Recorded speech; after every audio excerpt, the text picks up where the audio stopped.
Glória a Deus. Se assente por um instante. Isso, você que tem um lugar, se assente um pouco. Glória a Deus. Meus irmãos, a paz do Senhor. Vocês estão bem? Impossível não estar, né? Eu quero compartilhar com vocês uma breve palavra, mas eu gostaria que você não se distraísse agora. Essa madrugada o Senhor falou comigo e eu fiz algumas anotações e eu quero compartilhar com vocês, amém? Vocês estão comigo ainda? Tá bom então. O tema proposto para essa noite é adoração que ativa a vitória. O texto que nós usamos como referência desse tema, segundo Crônicas capítulo 20. E eu quero resumidamente relembrar o que está acontecendo com você para que você entenda isso aqui. Segundo Crônicas capítulo 20, nós temos um rei temente a Deus chamado Josafá. Nós temos uma nação amedrontada, temente, que é a nação de Judá.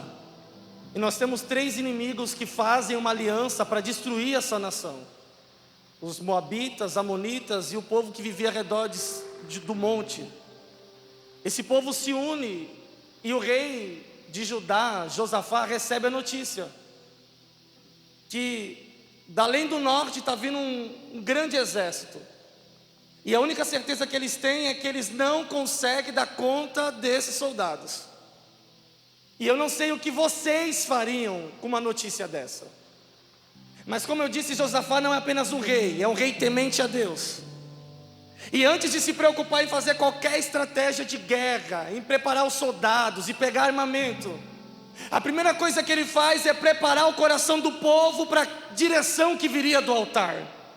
Ele convoca um jejum nacional, convoca todos os levitas, proclama um tempo de consagração ao Senhor, porque eles entendem que a vitória da igreja não está no braço da força da igreja, mas a vitória da igreja está na direção que sai do altar. Ele não precisa de arma, ele precisa de direcionamento.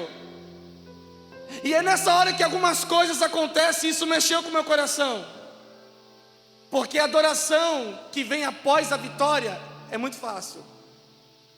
A adoração que vem depois do triunfo, muito fácil.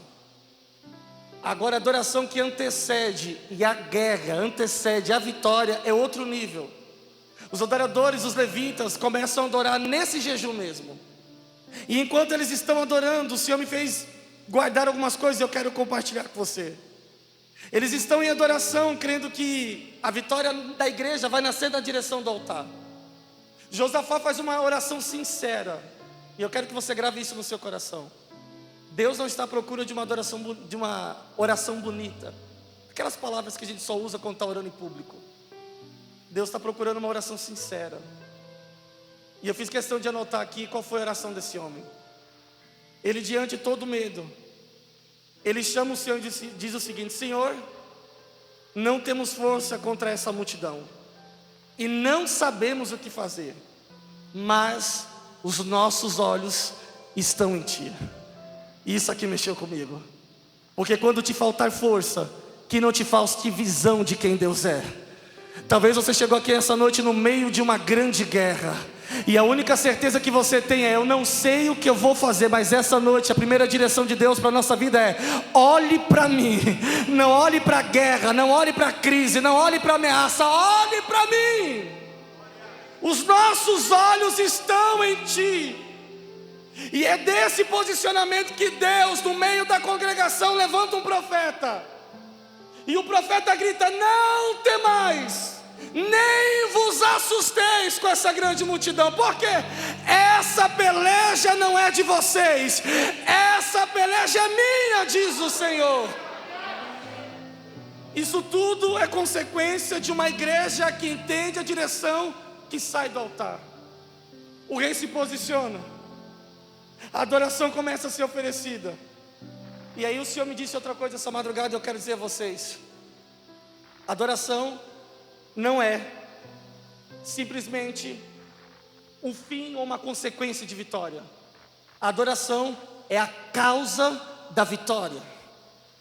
Adoração, me permita dizer isso aqui com muito carinho aos meus amigos que vão louvar, que já louvaram. Adoração não é simplesmente melodia, não é simplesmente aquilo que eu canto. Não, adoração é estilo de vida. Adoração é aquilo que eu preservo no secreto, no oculto, no escondido. Adoração é posicionamento em crises. Eu ouvi um testemunho, eu já caminho para encerrar, o pastor Bill Johnson, um pastor norte-americano. Ele perdeu a esposa recentemente para o câncer. E no primeiro culto a seguir seria um culto de domingo, e ele prega aos cultos de domingo. E alguém procurou ele, bispo, e disse o seguinte: o senhor não precisa pregar esse domingo. Você acabou de perder a esposa. E esse pastor, respondendo bom conselho, ele me deixou uma lição e eu quero compartilhar com você. Ele disse o seguinte para a irmã que falou isso para ele: somente nessa vida nós temos a oportunidade de adorar a Deus no cenário desfavorável. No céu a adoração será perfeita porque não existe crise. Ah, irmão, eu admiro você que consegue cantar quando está tudo bem, mas eu respeito você que chegou aqui cantando mesmo na guerra. Eu respeito você que chegou aqui ferido e está dizendo: é aqui que eu preciso estar, é aqui que eu quero ficar, é aqui que eu me sinto bem. E aí o Senhor me disse algumas coisas sobre o que é adoração, e eu quero aprofundar nisso com você. Eu já disse que adoração não é apenas melodia, mas o Senhor me deu uma diferença muito grande a respeito disso. O Senhor disse que a adoração é mais que som, porque ela provoca posicionamento no céu. E eu falei: Senhor, eu não entendi o que o Senhor quer dizer com isso. E o Senhor me disse: Marcelo, a verdadeira e pura adoração promove um choque entre aquilo que é eterno e a realidade de vocês. Quando eu adoro a Deus, eu estou entronizando céu e terra. Eu trago o tempo de Deus para o meu tempo, e isso gera mudança na minha estação. Quando eu estou adorando a Deus, eu estou dizendo a Deus: eu quero que céus e terra se alinhem com a tua vontade. A adoração quebra correntes, abre cadeias, levanta caídos, porque nós alinhamos esse tempo com a estação de Deus. A adoração é trazer o tempo de Deus, invadir o nosso tempo. O Kairos e o Cronos entram em choque. Por isso que a adoração não é simplesmente aquilo que eu canto. Adoração é estratégia de guerra. Esse rei, entendendo isso, entendendo a adoração, posiciona o povo. A segunda coisa que eu entendi em Deus que a adoração faz é que a adoração aproxima o divino do humano. E talvez essa aqui seja a parte que mais me interessa, porque quando nós edificamos um altar de adoração, nós não estamos promovendo um show.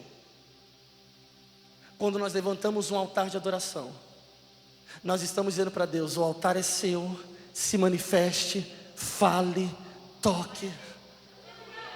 Eu estou te entronizando, irmão, naquilo que nós estamos fazendo essa noite. Eu sei que esses jogos de luz, que está muito bonito, talvez te lembrou uma gravação, mas nós não estamos aqui gravando um clipe. Nós não estamos aqui fazendo um culto aleatório. Nós estamos chocando a nossa realidade com a eternidade de Deus. Eu estou dizendo para alguém: tira essa cara, muda esse hábito. Você está no ambiente onde Deus cura, onde Deus dá direção, onde Deus levanta, onde Deus anula sentenças. O profeta diz: qual vai ser a direção de guerra que Deus deu? É simples: nós vamos se levantar. Pode chamar os soldados, podem pegar as armas, mas quem vai na linha de frente são os adoradores. E como é que vai ser isso? Não sei, nós vamos sair daqui cantando até o campo de guerra. Enquanto nós adoramos, Deus vai mudando o caminho, Deus vai dando direção. Que bom que tem alguém entendendo comigo. Ele sai de Judá rumo à guerra, os adoradores cantando: santo é o Senhor. E eles estão cantando. Enquanto eles cantam aqui, a adoração provocou mudança lá. Enquanto eles adoram aqui, a adoração provocou uma... Eu queria que você entendesse isso. Eu não sei aonde veio a ameaça, eu não sei qual é o cenário, mas o que eu sei, Rafael, é a adoração que eu presto aqui modifica lá, toca lá, alinha lá. E no meio da adoração, sem ninguém entender nada, sem ninguém estar vendo nada, porque a adoração não é sobre o que eu estou vendo. Adoração é entrega. Eles estão adorando, Deus sai na frente, fez uma bagunça. Os inimigos que estavam unidos se desuniram e brigaram entre si. Resumo da guerra: ninguém precisou pegar na espada. Resumo da guerra: ninguém precisou levantar o braço. O que eles precisavam era adoração. Adoração. Sabe por que as coisas não mudaram ainda? Eu sinto de Deus dizer isso para alguém: porque você está usando a estratégia errada. Você está no seu discurso, na força do teu braço, e o céu está dizendo: cala sua boca para as suas opiniões, guarde para você e deixe a adoração fluir. Tem hora que a gente precisa entender que a melhor ajuda que nós podemos dar a Deus é não fazer nada. Vocês só precisam adorar. Eles estão adorando. Eles estão indo sem ter nenhuma certeza do que aconteceria. E esse clima de adoração fez a guerra ser vencida no canto, no louvor.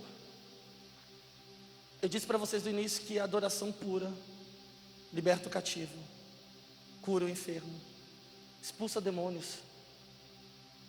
Quando Saul estava perturbado de demônio, ninguém precisou colocar a mão.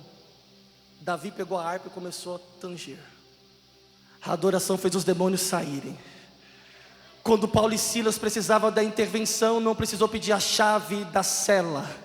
Eles oravam e adoravam. Enquanto adoravam, Deus enviou um tão grande terremoto que as correntes se quebraram, as celas se abriram, não houve suicídio. Por quê? Porque eles entenderam que a única coisa que eles precisavam fazer era entregar a adoração. Eu sei que você já descansou. Se coloque de pé novamente. Eu quero encerrar orando com vocês.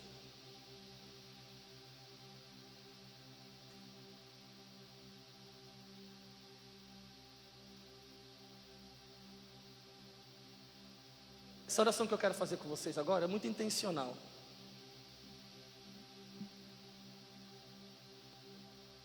Graças a Deus ninguém disse para você esquecer os seus problemas.